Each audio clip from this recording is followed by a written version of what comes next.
Hello friends, कैसे हैं आप सब। आपके अपने चैनल किड स्टोरीज कथा कहानी में एक बार फिर आपका स्वागत है। हमेशा की तरह ही हमारी आज की कहानी भी बड़ी ही खास है। ये हमें सिखाती है कि हमें बिना सोचे समझे कुछ भी नहीं करना चाहिए, क्योंकि इसके परिणाम सिर्फ हमारे लिए ही नहीं बल्कि हमारे परिवार और कभी कभी तो पूरे समाज के लिए भी घातक हो सकते हैं। तो आइए शुरू करते हैं आज की कहानी। हमारी आज की कहानी का शीर्षक है मूर्ख बगुला और नेवला।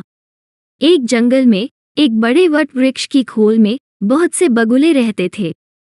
उसी वृक्ष की जड़ में एक सांप भी रहता था। वो अक्सर बगुलों के छोटे छोटे बच्चों को खा जाया करता था। सांप द्वारा बार बार बच्चों को खा जाने से एक बगुला बहुत ही दुखी और विरक्त सा होकर नदी के किनारे बैठा था। उसकी आंखों में आंसू भरे हुए थे।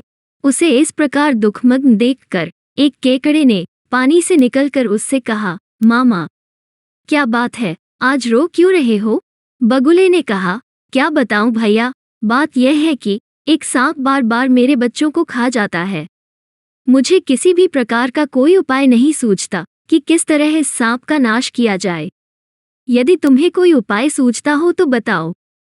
केकड़े ने मन में सोचा, ये बगुला मेरा जन्म से ही दुश्मन है, क्यों न मैं इसे ऐसा कोई उपाय बताऊं जिससे सांप के नाश के साथ साथ इसका भी नाश हो जाए।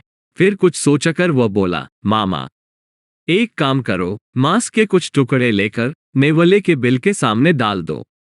फिर उसके बाद उस बिल से शुरू करके सांप के बिल तक ढेर सारे मांस के टुकड़े बिखेर दो। नेवला उन टुकड़ों को खाता खाता सांप के बिल तक पहुंच जाएगा और फिर वहां सांप को भी देखकर उसे मार डालेगा। बगुला दुखी तो था ही, उसने इस उपाय के दुष्परिणामों के बारे में एक बार भी विचार नहीं किया और तुरंत जाकर जैसा केकड़े ने कहा था वैसा ही किया। नेवले ने जब मांस के टुकड़े अपने बिल के बाहर देखे तो वो बहुत खुश हुआ और मांस के टुकड़ों को खाता हुआ आगे बढ़ता चला गया। कुछ ही समय के बाद नेवला सांप के बिल तक भी पहुंच गया और फिर देखते ही देखते वो सांप को भी मारकर खा गया।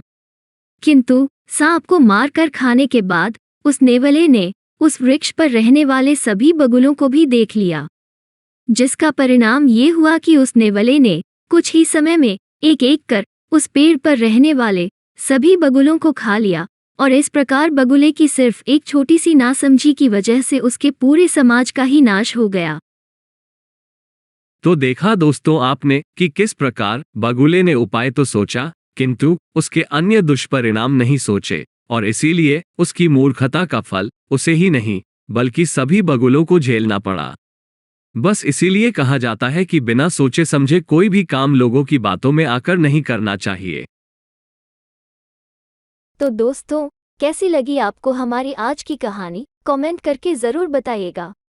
यदि यह कहानी आपको पसंद आई हो तो लाइक बटन जरूर दबाइएगा और इसे अपने दोस्तों के साथ शेयर करना मत भूलिएगा। इसी तरह की और भी ज्ञानवर्धक कहानियां सुनने के लिए हमारे चैनल को सब्सक्राइब कर लीजिए।